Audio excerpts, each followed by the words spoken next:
Hello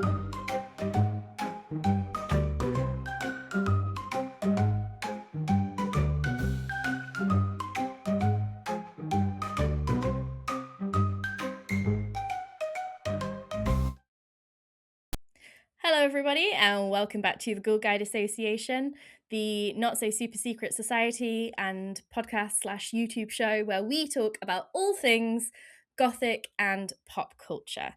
We are, of course, your Ghoul Guides. My name is Lauren. And I'm Mary. And today we are doing a deep dive into something that is connected to an episode I've already done that was also connected to an episode that I've already done. I actually don't know what today's episode is on, so I'm very excited to find out. Yeah. I have kept this one quite secret, squirrel. Yeah. You have. Yeah. So just before we dive in, sorry there was no episode last week, but my new nephew was born. His name's Fred. He's great. But if you're listening to this sort of like at time of release, you might still be able to catch Mary on the Paulette Edwards show on BBC Radio Sheffield. They invited you to talk about The Bride, didn't they, Mary? Yeah, and about the Gothic. Yeah, I had a lovely chat about Frankenstein adaptations, Maggie Gyllenhaal's new film The Bride, and also just in general like why the Gothic is great. So yeah, if you want to check that out, it's on iPlayer. Yeah, go and have a look. And a few people have asked me, hey, what were your thoughts on the new Wuthering Heights film? If you haven't yet, go and listen to our review of the film, because we had a lot of thoughts about it and we captured them in a review episode with our lovely friend Hannah. We had so many thoughts that technology was like, this is too much, people can't handle this. So actually like a big chunk of our discussion is lost forever due to technical difficulties. But yeah, we have it literally crashed. We have lots of thoughts. Please go and check out that episode, and also would love to hear all of your thoughts, so please do comment and message us. Please let us know if what you liked it, if you didn't, what your thoughts were, all of those kinds of things. Yeah. But for this episode, we are going back to, I was about to say fan favourite. No one's actually told me it's my favourite period of history. The early 6th century. Ooh, and today's very episode, old. Which if you're not Mary, you probably know because you've seen the title of the episode, I assume, when you clicked into this. We are talking today about 536, the worst year ever. What happened in that year? Why was it so bad? Like I can think of some other years. Like why specifically that one, you know? So when we did our Gothic War episode, you might remember that I said that some very bad times, including plague, had led up to the Gothic Wars and kind of influenced the outcome, particularly when it came to Emperor Justinian and his sort of like vanquishing of the Ostrogoths. So one of the reasons that plague happened and that there was food shortages is because in 536, there was something known as the Late Antiquity or Late Antique Little Ice Age, also known as the LALIA, which is the nicest acronym I've ever heard for something quite horrific. Like you hear the LALIA and you think, oh, that sounds like a fairy princess. No. It was a dreadful little ice age that decimated harvests, populations, industry, health, potentially worldwide. Because there is evidence that this little ice age was not only happening in Europe, although a lot of the kind of evidence we have about it is coming from Europe because it had a big impact on the early growth of the Byzantine Empire, the establishing of Constantinople, and the wars between what we now think of as the Byzantine Empire and the Goths in Italy. So all if we think about something that we can compare it to recently, the beginning of the COVID-19 pandemic, where the entire world went through similar experiences with Mhm, disease control, disease spread, mhm, lockdown, all those kinds of things. It really, there was nowhere on earth, I don't think, that was untouched yeah, by that. Not necessarily in bad yeah, ways, because I know a lot of nature um, did very well in that brief period. It was quite yeah, idyllic. But we're talking about this little ice age, which impacted the whole earth, mhm, and apparently it was bad, which I guess makes sense. yeah, yeah. So, I mean, I actually might have just said this, but let's pretend if I did, I didn't. What do you think might have caused the little ice age, the little antique ice age, Mary? Oh, was it? It wasn't something man-made, was it? Or was it? No, it wasn't something man-made. Um. Oh, I don't know. Meteor? Something? No, I don't know. Probably not. We are Probably not. fairly sure that it was a volcano. So, Ah, yeah. this has been described as a volcanic winter, an extended, prolonged volcanic winter. Um, Uncertain. There's still some debate about where this volcano actually erupted. It's been described as, quote, the most severe and protracted episode of cooling in the Northern Hemisphere in the last 2,000 years. So this is, 536 is like the worst year on recorded history, essentially. And we think that it probably was somewhere around El Salvador. So the actual eruption was happening in Latin America. There are definitely records of the Mayan people in pre-Columbian Latin America, where there was kind of periods of crisis, crop failure, migrations of people. As we know from our time in Mexico, we went to the amazing Museum Amparo. The Mayans and many of the pre-Columbian peoples were actually really, really excellent record keepers, which is really helpful because the Mayan records align with the Byzantine records, which also are align with Irish records, which also are aligned with Chinese records. That's So hitting we a have a lot of volcanic, continents. yeah, we Mm. have a volcanic eruption, most likely probably 3 eruptions, which is quite common. If there's a kind of tectonic plate with multiple volcanoes along it, if one erupts, it's quite likely that either there'll be subsequent eruptions or of the same, or that there'll be more than one volcanic eruption.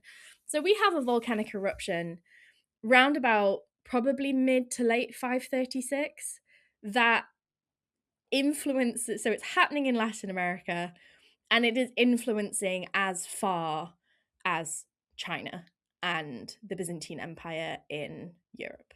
So we are talking widespread global crisis. And I think the thing that fascinates me about it is, like, you were sort of, you mentioned the COVID pandemic. This is a global crisis that's happening, but a lot of people are experiencing it not realizing it's a global crisis. Now, obviously, there were Mm-hmm. connections between um, China and Constantinople. I think it was the Qing dynasty at the time, but the Silk Road obviously existed. The British kind of early kingdoms would have still had connections, so they would have known that it was happening across Europe. But like, this is definitely a huge spread thing. So But also, lots of migration, lots of even if there turmoil. are even if there are routes of communication, they're going to be a lot slower than they are now, because you can't just go on the Yes, internet or pick up the phone and have that instant, immediate connection. We're talking traveling exactly. over land, which you need to Mm-hmm. do, via horse, or Mm-hmm. some kind of um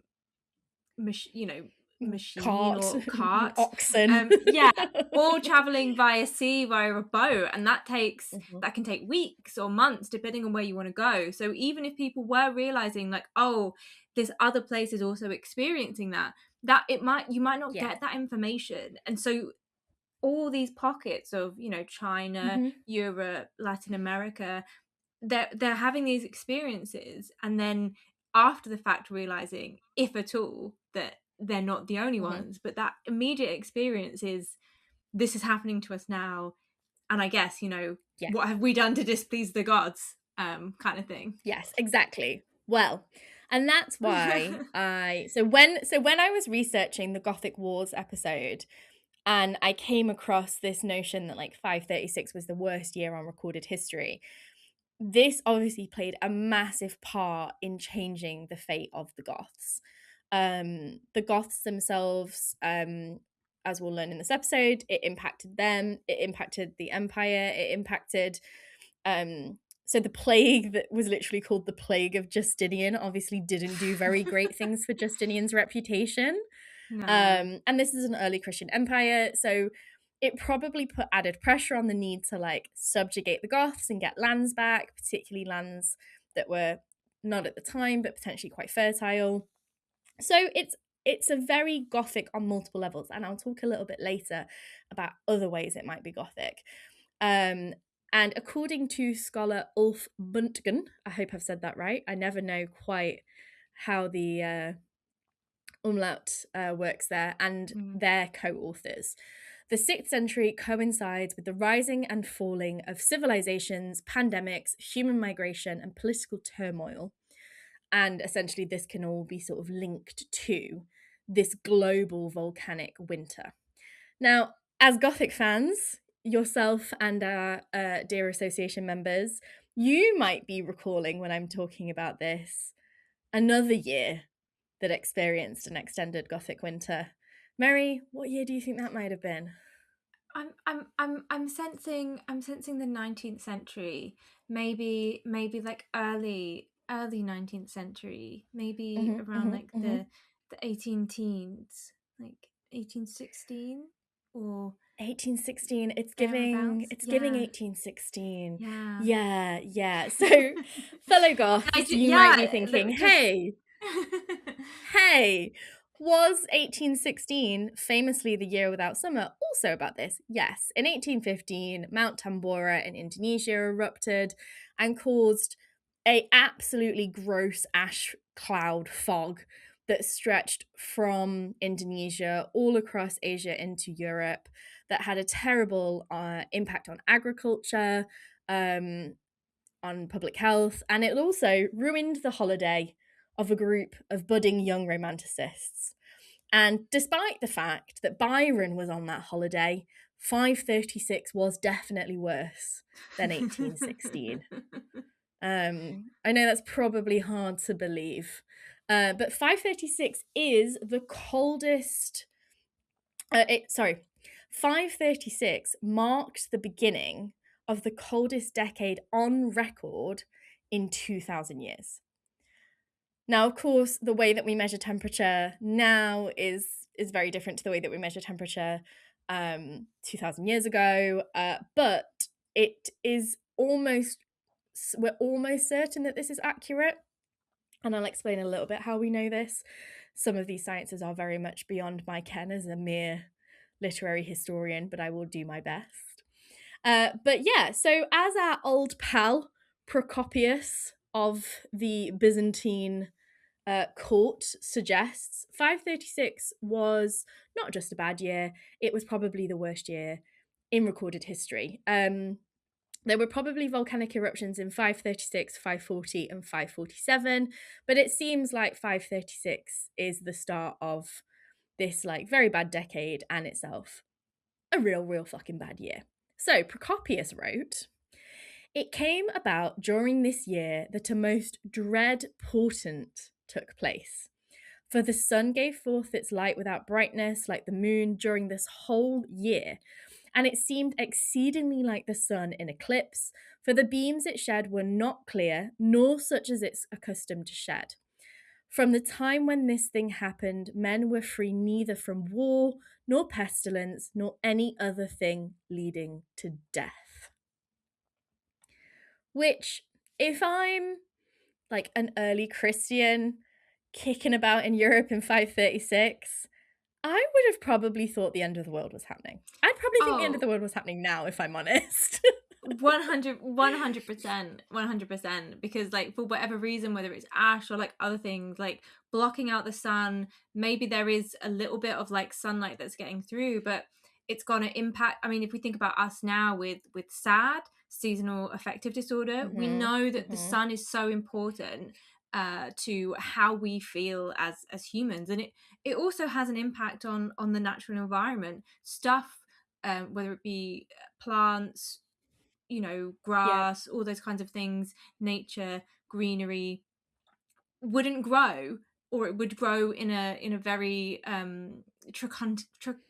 truncated way, and then that would have a knock-on effect on insects, flowers, as well as small Yeah. animals, large animals. So the whole like food chain Yeah. and the ecosystem would also be damaged. So not only would you have like humans feeling horrible because they're not getting that vitamin D, there's also then the knock-on impact that would have in terms of the food chain and the ecosystem. And then I'm sure you're going to tell me other things that happen that make things even worse, and that's not even talking about like Yep. the end times, like eschatology, where it's like, this is very bad. This is even worse than an Yep. eclipse, which was often read as an apocalyptic portent. But it's like, we are now Yeah. plunged into this decade of darkness. What have we Yeah. done? Why has our God/gods Yeah. forsaken us in this way? So I Forsaken can, us. yeah, exactly. Yeah. Yeah, exactly. And as Procopius says, you have essentially, if you think about it, this is a volcanic eruption. If this ash cloud is spreading, if you're getting ash in water, if it's affecting soil, you're going to get crops dying, sometimes crops rotting because they're not able to grow properly. Rotting crops leads to sick animals. Dirty water leads to sick humans. All of those things lead to mass migration, which leads to tensions, Yeah. which the combination of people moving, scarcity of resources, that usually leads to war. So this was the beginning of a real bad time. And as you might remember from our Gothic Wars episode, it was a pretty bad time for a lot of people. So lots of different historians, and when I say historians, I mean like the Procopius type historian, like the court historians, not like modern day historians, reported this. And climate scholars and climate historians today, such as Buntgen, have noted how significant this was. So in the paper I quoted earlier, Buntgen mentions that this volcanic eruption contributed to the establishment of the Justinian plague, the transformation of the Eastern Roman Empire and the collapse of the Sasanian Empire, movements out of the Asian steppe and Arabian Peninsula, the spread of Slavic-speaking peoples, and political upheavals in China.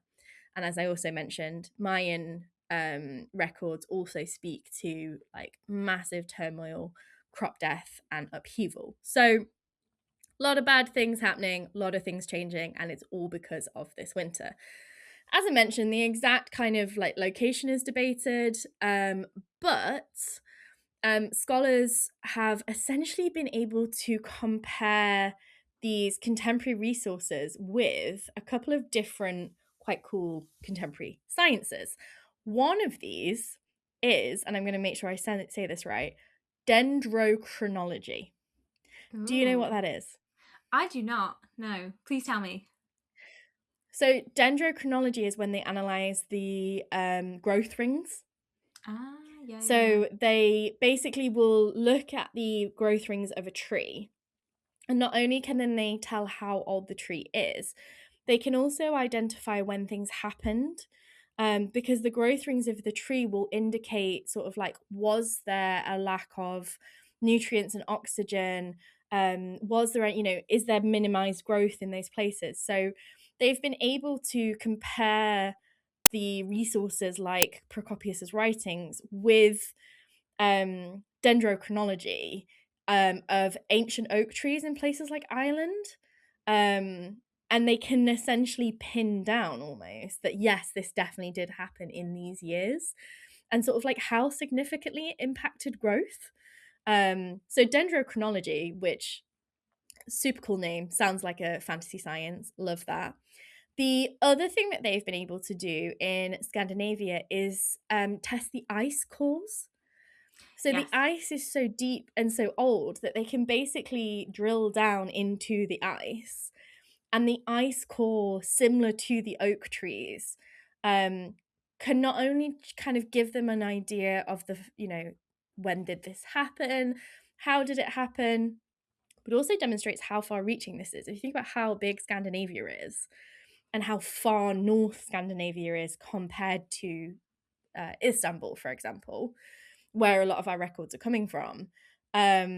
So we know that this was a far-reaching, huge-scale climate incident, not only because of those historical records, but also thanks to ice core drilling and Yeah, dendrochronology.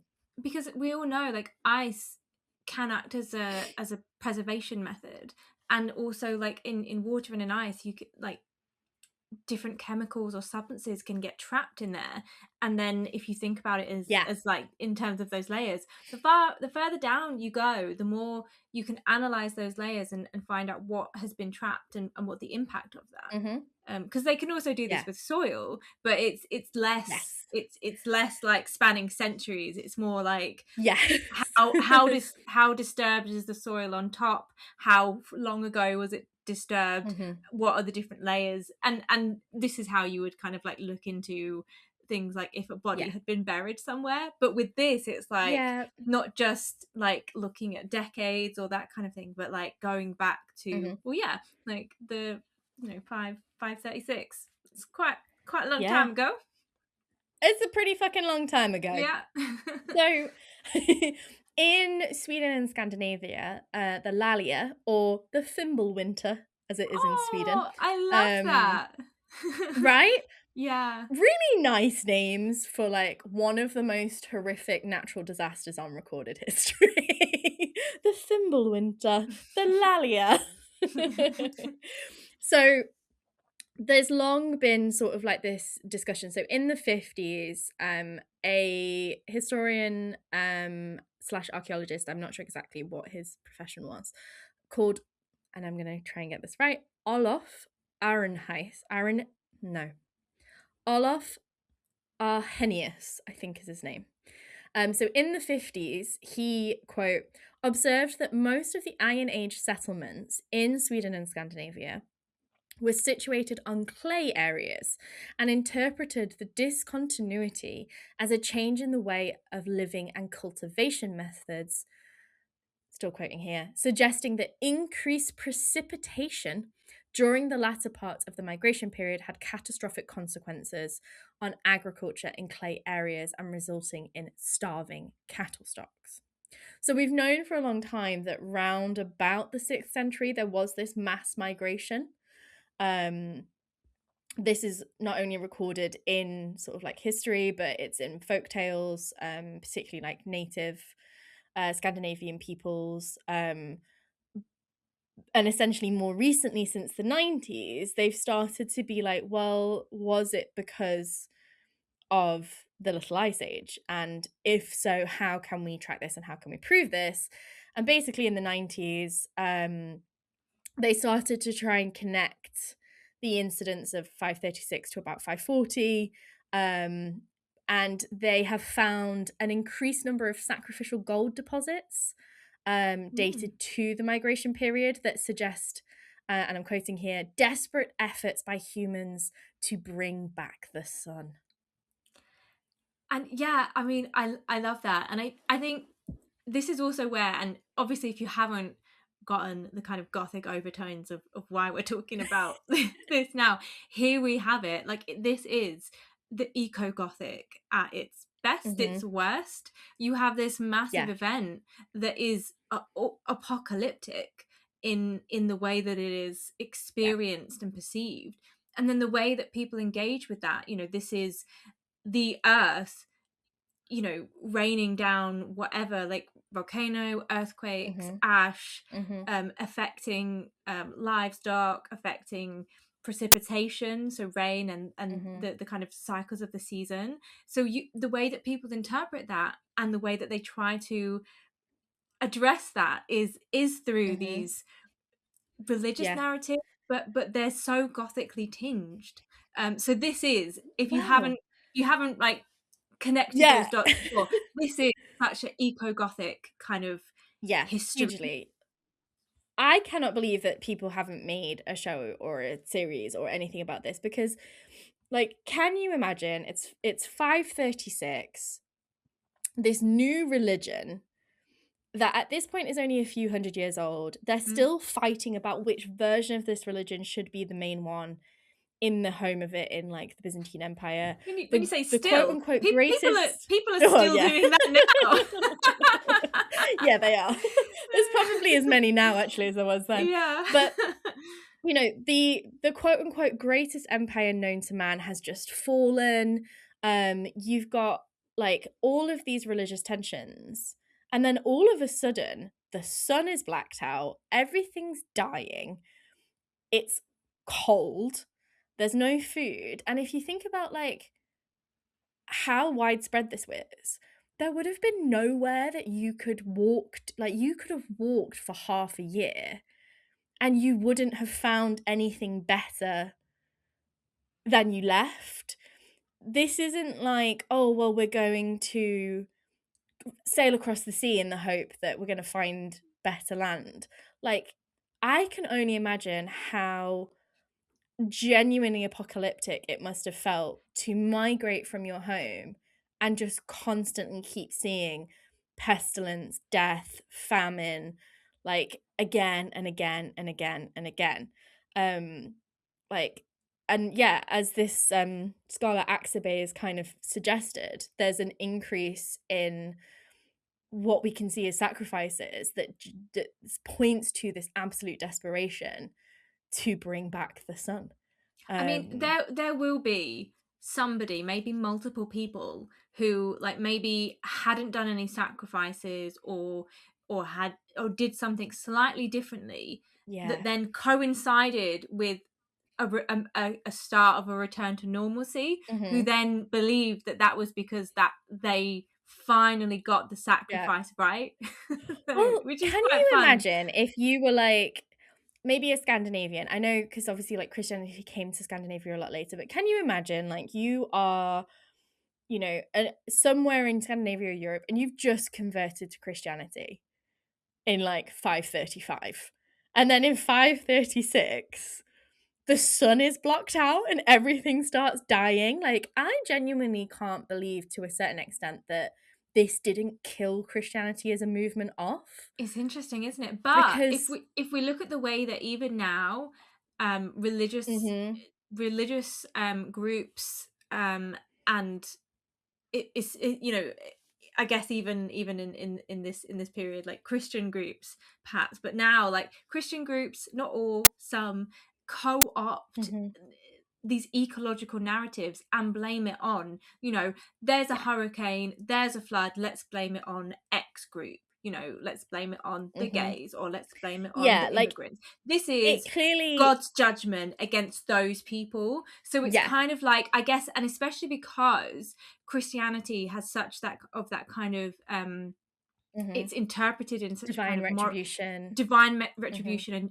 and moralistic judgment kind of way, that yeah, you need to you know, adhere to the rules, to the laws, to the commandments. mhm, And if you're not, if you're a sinner, then you will be punished. And this is maybe yeah, a way, I mean, even aside from the end times narrative, but just a way that like maybe this mhm, is God. And again, we are now 2,000 years out from the events of the you know, that are recorded in the Bible or in other kinds of mhm, things, where the claim is of an interventionist God who does wreak divine mhm, judgment. And mhm, you go back even further and you have examples like Noah and the flood, where essentially there mhm, is an entire mass genocide of everyone, mhm, every living creature on earth, apart from a select few, two of every creature, yeah, and then this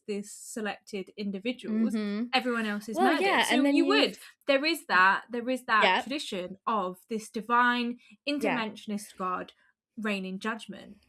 Yeah. And then you've also got like in the Scandinavian tradition, and as we talked about in the Wild Hunt, the Scandinavian tradition also bled into early British traditions of like Ragnarok, for example. Yeah. Yeah. So, you know, lot of like end of the world Yeah. vibes going off in 536. Now, even though this was a calamity that stretched from, you know, Scandinavia, East and Western Europe, the Middle East, China, we are, you know, this is a Gothic podcast, so let's focus in a little bit on our Gothic folks. So, in the Byzantine Empire and on its borders, this volcanic winter massively seems to have exacerbated the ongoing religious tensions, as you might remember from that episode.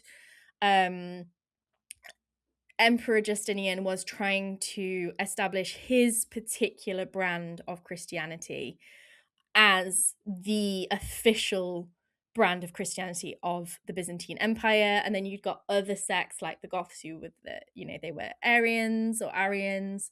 His wife, the Empress Theodosia, was originally from a different one. Like, there are lots of, obviously, we're very early. There's lots of different Christian sects, and they're all vying for power. And Justinian is trying to, because the Byzantine Empire was established as a religious empire, he essentially couldn't really tolerate the existence of these other sects having any power. Like, he kind of had to double down and be like, no, this is, and obviously that's how we get like the Holy Roman Empire eventually and things like that. So there's a lot of religious tension, a lot of territory disputes with people like the Vandals and the Goths, and of course, food shortages. So, historical sources and archaeological findings suggest that temperatures probably dropped by as much as 2 degrees, which doesn't sound a lot, but if you think about, say, right now, temperatures here in the UK in March are generally between 10 and 12 degrees. If Celsius you think for about our American listeners. Celsius, Celsius. yes. Don't know what that Celsius. is in If you think Fahrenheit. about, sorry, no, me neither. If you think about it permanently being 2 degrees colder, like that is actually quite considerably colder, especially when it comes to crops, especially when it comes to livestock, but also like if you're, we're talking about an era where we're still very much mostly agricultural societies that revolve around the seasons. So if all of a sudden spring is not springing and it never gets to 10 degrees, which is the temperature that you need it to be for all of these things to start happening, 2 degrees, as we know at the moment from like global warming science, 2 degrees is actually a huge drop.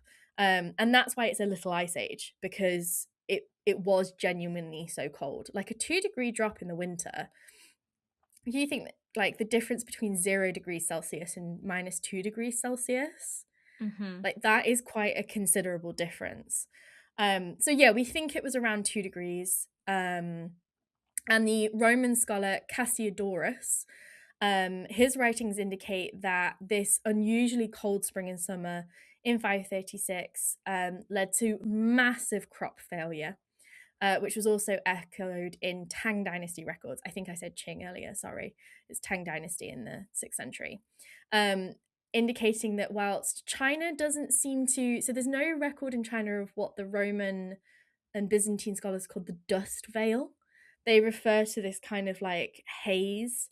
So it seems like the ash cloud did reach into Europe. They don't really mention that in any of the Chinese records, but they definitely had that cold. So global crop failure, essentially. And if you think about trade routes, if Eastern Europe's not producing crops and Western Europe's not producing crops and China's not producing crops, where are you getting your food from? Essentially, all of your trade routes are failing. Nobody has food. Obviously, like a lot of people thinking about trade routes a lot now. Don't know why, nothing in the news that's happening. But yeah, like one small thing that impacts one trading route can have a massive impact on the kind of global economy. I had to buy petrol yesterday. Yeah. And I was like, oh fuck. Oh no. But again, this is a time where things take they take even longer to, because you would send stuff out on a ship and then it would reach somewhere. But then if you can't Yeah. make enough goods, food, product to sell, then it's going to take Mm-hmm. time for you to communicate that to your trading partners, and it's just the knock-on Mm-hmm. effect would last for months, probably years though, even. Yeah. Yeah, exactly. So for Emperor Justinian, Big J, it was bad times. People are challenging his authority. You've got different sects coming up. You've got the Goths, the Vandals, all of these different, the Lombards, all of these different groups kind of like aggravating borders. And of course, once food started to get scarcer, people started pillaging each other, and those borders became a big issue. And essentially, the volcanic winter triggered a subsistence crisis, as we say, crop failure, massive malnutrition, and as often happens, that led to the spread of a plague. And poor Justinian, they named it after him. So the Justinian plague was actually a bacteria called Yersinia pestis, that was transferred to humans, as all great plagues are, via rodents. Thank you. Probably coming out of the Mediterranean. And it actually lasted for about 200 years, but the main era of this plague was in that decade after 536.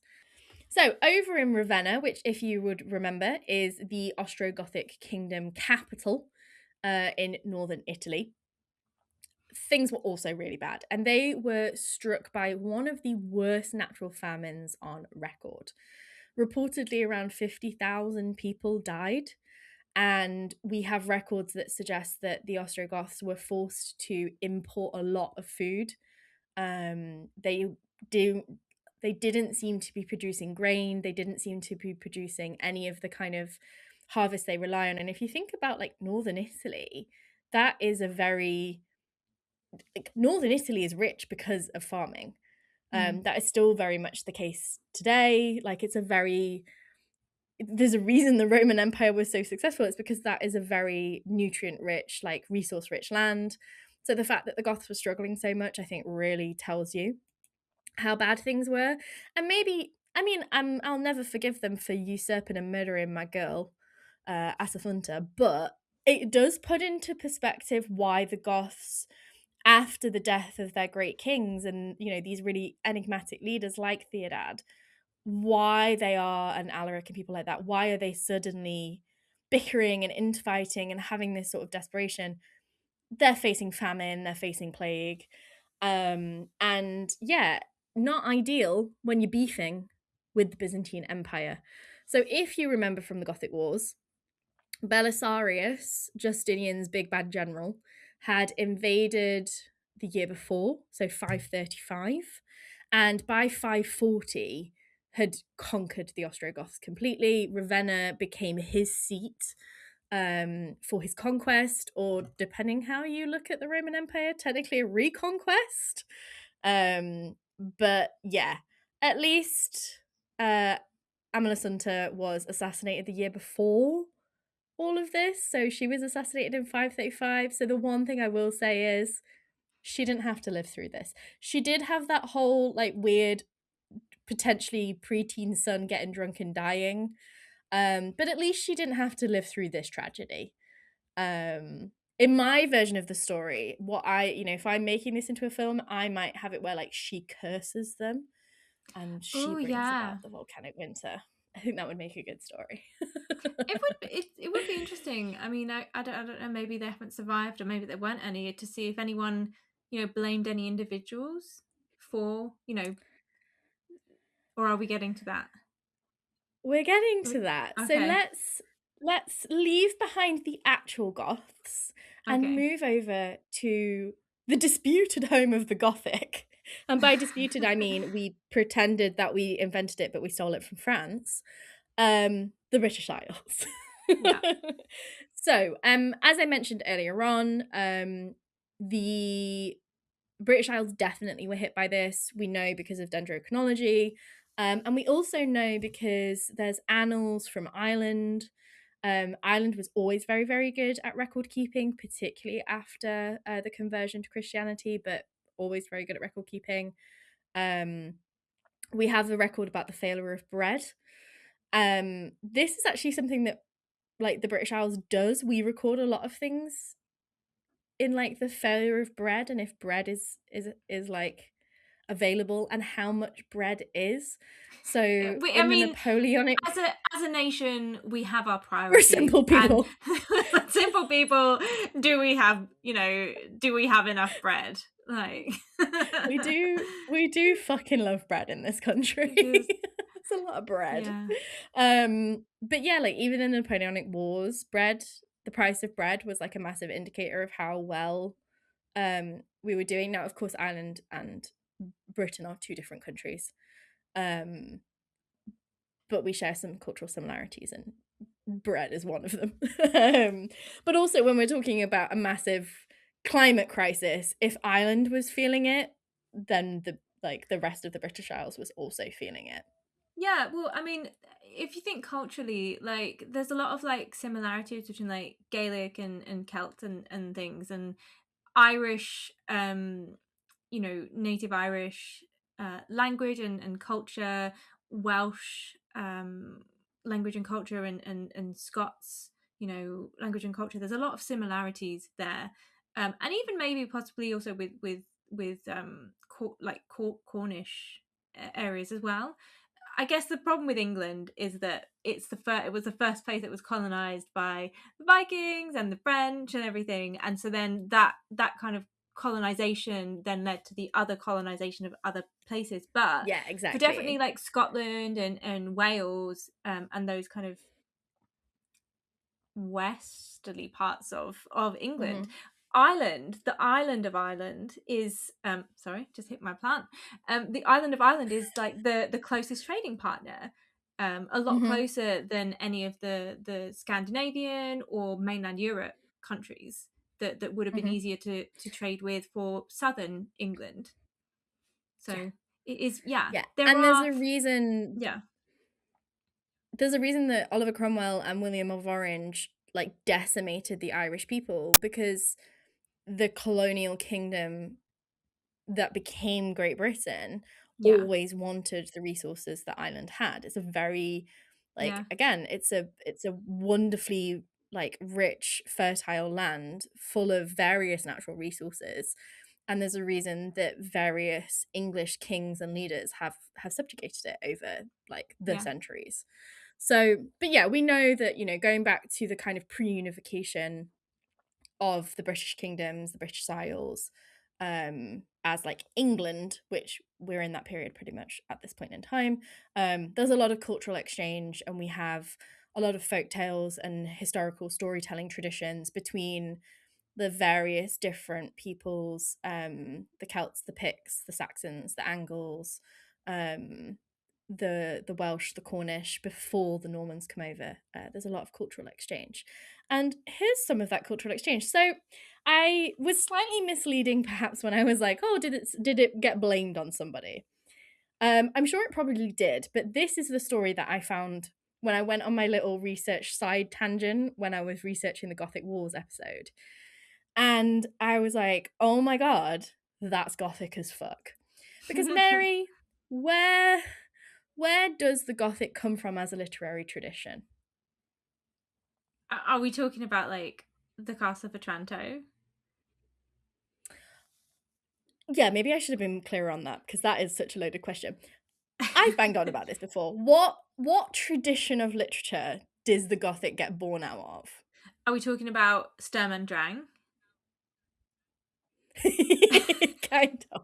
Okay, no. You just No, very much located in the British Isles. There was a particular type of storytelling in the British Isles that we were very fond of, that kind of evolved into what we would now consider those early Gothic romances with a small R. You are going to have to tell me, because I'm afraid that I will say something wrong again. It's the tradition of chivalric romances, which I've of course talked Yes. about before. And the tradition of chivalric romances is born from the legends of King Arthur, Hmm. for the most part. Arthur and the idea of the Arthurian court, and the idea of the existence of the Arthurian court. is really one of the kind of central conceits of the chivalric tradition that comes out of the sort of like 11th, 12th century. And in the 10th century, something called the Annals Cambriae, or the Annals of Wales, it's Latin, which is a very weird, complex Latin chronicle series compiled from various different sources. From the monastery of Saint David in Dyfed, Wales. I think it's Dyfed.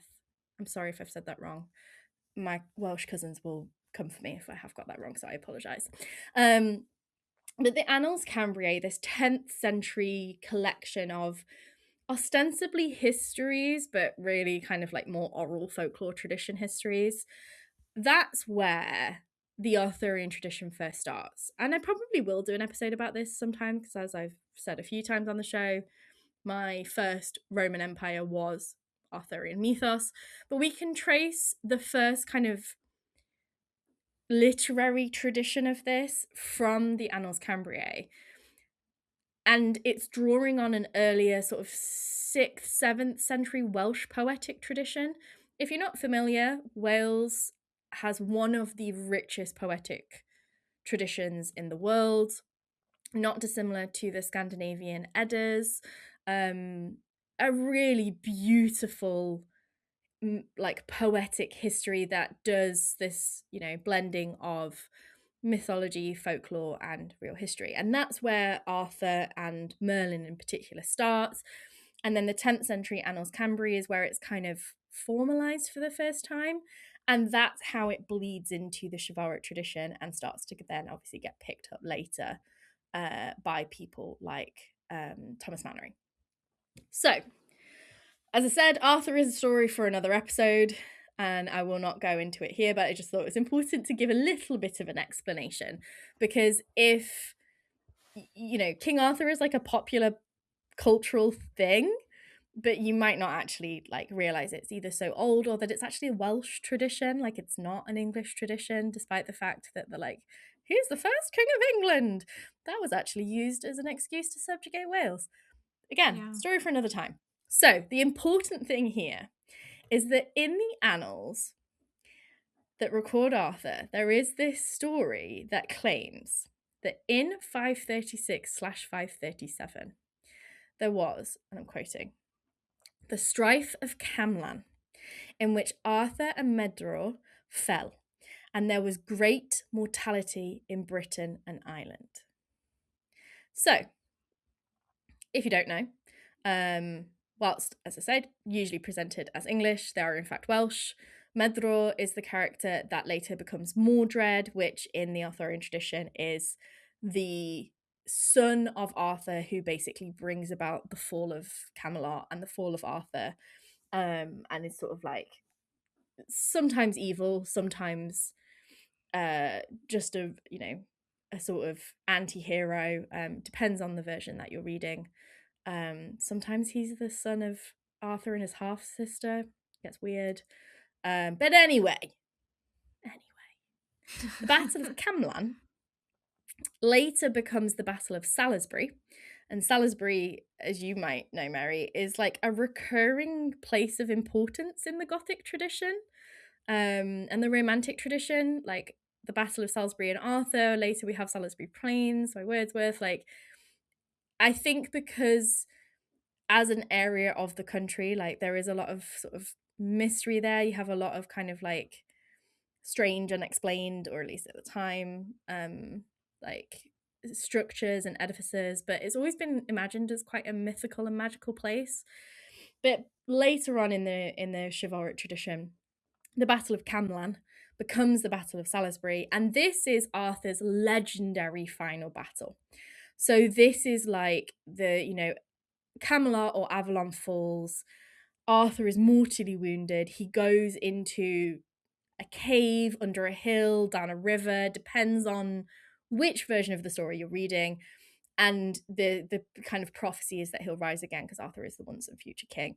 But this great tragedy is that Mordred kills or mortally wounds Arthur in this final terrible battle.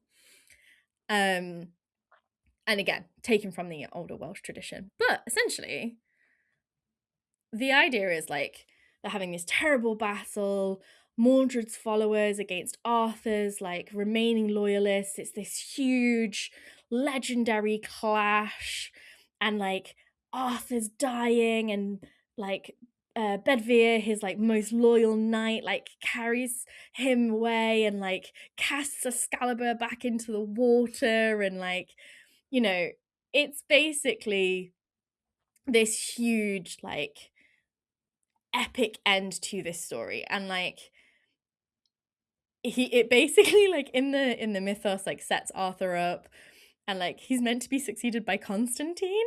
Don't ask me why. Okay.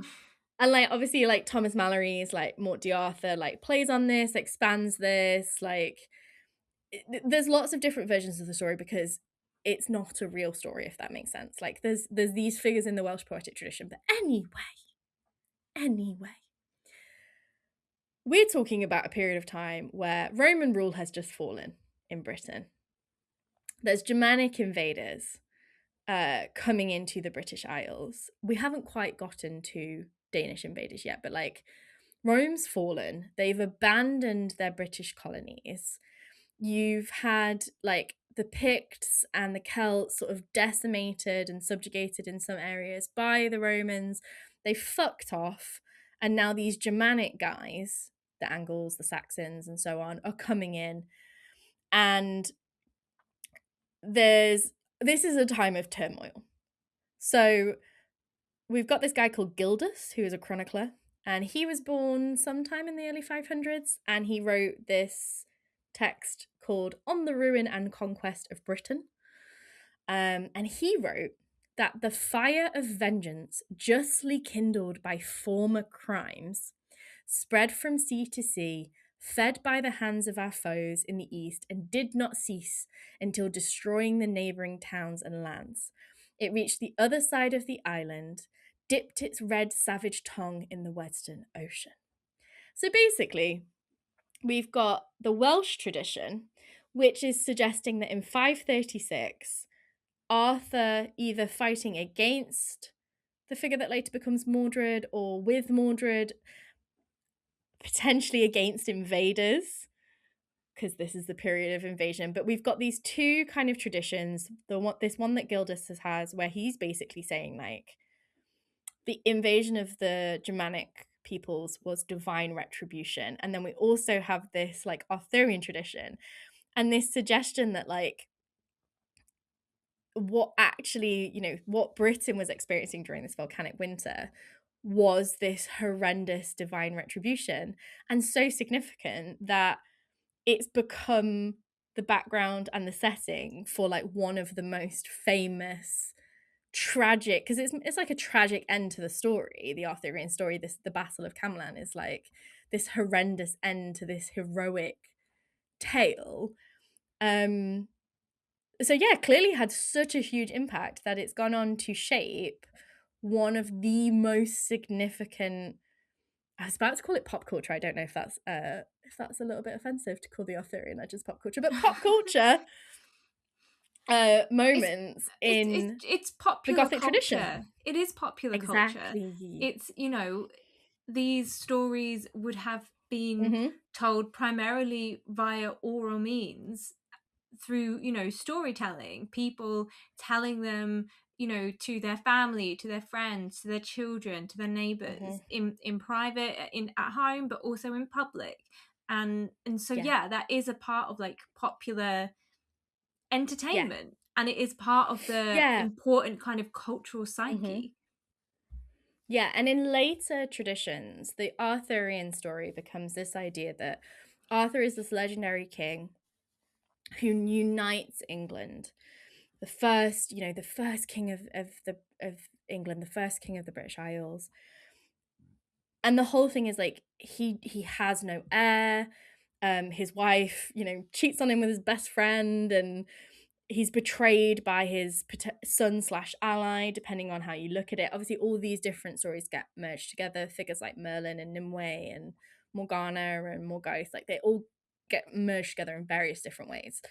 But if we think about the fact that like this is potentially one of the reasons that the Germanic tribes come and swoop in on Britain and the British Isles while it's open. Like, it was very much left to the wolves by the Roman Empire, and a lot of the local power structures and hierarchies had been broken down, like left leaderless. You've also got a lot of like other Europeans who had come to settle in Britain and then just been abandoned by like their Roman leaders. So the fact, yeah, I thought it was really fascinating that 536, this eruption happens, this horrendous dust veil, this ash cloud, and in Britain, you have people being like, this is it, this is this cataclysmic moment, like And we're being invaded, it would be like all of these terrible things are happening. the people that invaded But you are yeah, suddenly leaving, you're being invaded by other people. You're probably yeah, experiencing, like everyone else at this period, like with darkness and problems with crops and with animals, and yeah, you would be thinking like, what is this? And so it would be a yeah, monumentous period that would be recorded as, you know, a time of war and a time of uncertain exchange when it comes to King Arthur or the king or the leaders or that kind of thing. You can see, yeah. you can see. Oh yeah, and exactly. And in like the chivalric tradition, the later Gothic tradition, both of these have nationalist elements to them. Like Arthur is used as this figure.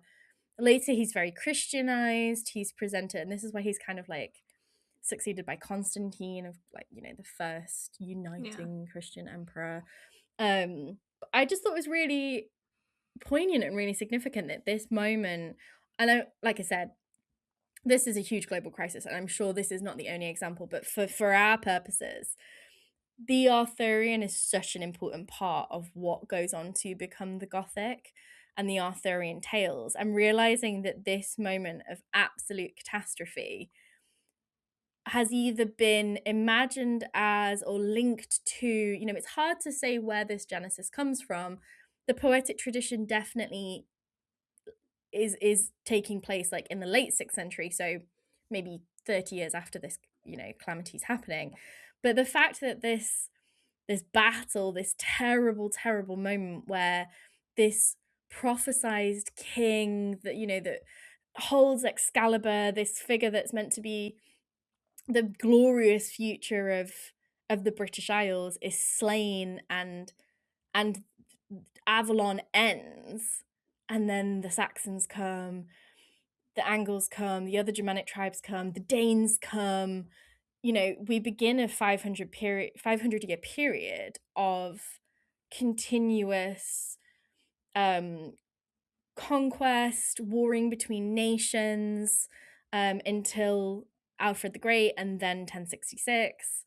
Like, this moment in history, 536, basically seems to have been, even for chroniclers like Gildas who were living through it, imagined as like, this is it.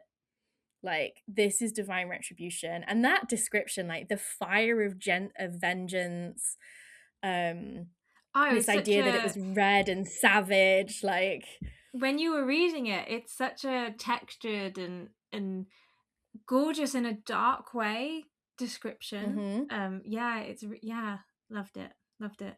yeah. So yeah, 536 was the worst year ever. Now, if you're listening to this right now in March 2026, pretty fucking bad. And you know, I hope this maybe gave you a little bit of levity, and maybe in some ways even a bit of hope that we can get through terrible things. I do just want to say, like, I am aware that saying like this was the worst year ever in what is, you know, Mm, a pretty fucking bad year, and we're only in March, you know, renewed war in the Middle East is yeah. never a good thing. But this was a very, very bad year. So at least we can be glad that we're not living in 536. Yeah. Probably the reason that the Ostrogoths fell.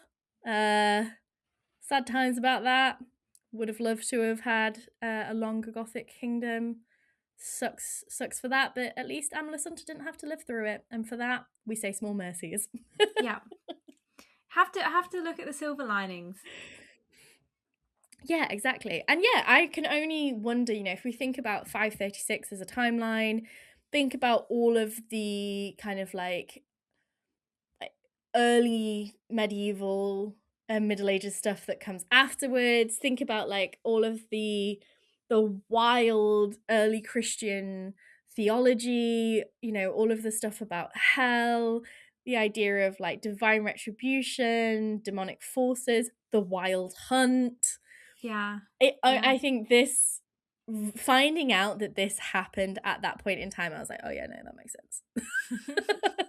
that makes a lot of sense, I Yeah. feel, because that would have been fucking terrifying and probably did have a massive impact on the way that chivalric romances, early medieval tales, early Christian like doctrine was shaped, and those things all go towards shaping the Gothic. So I think this is a pretty fucking goth moment in history for various reasons.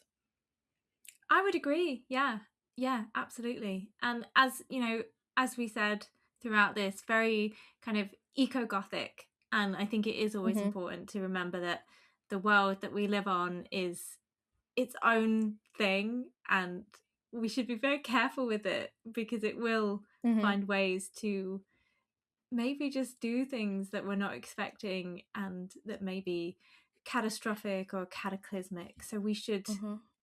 we should take care. Yeah. And that, you know, shape the world for millennia to come. Those migrations that happened, the conquests that happened, the subsequent wars and plagues, you know, the world would not be the way that we know it today if this thing hadn't have happened. We're probably still feeling the effects of it in some ways. Yeah, yeah. Well, Yeah. thank you so So much, yeah, Lauren. This is, yeah, I've learned so this was much. very much the the research I did for the Gothic Wars episode has now produced 3 subsequent episodes. We love it. And I think that's probably it, but I would love to do an Arthurian episode at some point because I was hardcore obsessed as a teenager. And obviously it influences like things like Tolkien, which, you know, and again that's also influenced by like the Norse Eddas, and there's just so much beautiful interconnection when it comes to the Gothic tradition. What can I say? What can I Yeah, say? everything's So connected. yeah, I hope you, everything is Gothic. I hope you enjoyed this episode. If you have any suggestions for other kind of like, you know, weird moments in history that are like either very Gothic in nature or like influence the Gothic,